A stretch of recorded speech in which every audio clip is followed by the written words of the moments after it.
ایک یہودی عورت ان کے پاس آئی۔ اس نے عذاب قبر کا ذکر چھیڑ دیا اور کہا کہ اللہ تجھ کو عذاب قبر سے محفوظ رکھے۔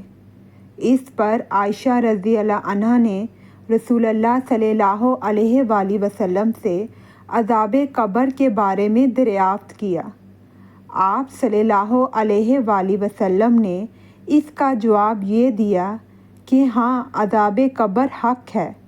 عائشہ رضی اللہ عنہا نے بیان کیا کہ پھر میں نے کبھی ایسا نہیں دیکھا کہ آپ صلی اللہ علیہ وآلہ وسلم نے کوئی نماز پڑھی ہو اور اس میں عذاب قبر سے اللہ کی پناہ نہ مانگی ہو۔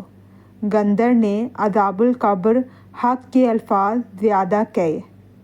رسول اللہ صلی اللہ علیہ وآلہ وسلم خطبے کے لیے کھڑے ہوئے تو آپ صلی اللہ علیہ وآلہ وسلم نے قبر کے امتحان کا ذکر کیا، جہاں انسان جانچا جاتا ہے۔ جب نبی کریم صلی اللہ علیہ وآلہ وسلم اس کا ذکر کر رہے تھے تو مسلمانوں کی ہچکیاں بندھ گئیں۔ ویڈیو اچھی لگی ہو تو please like and subscribe to my channel. شکریہ۔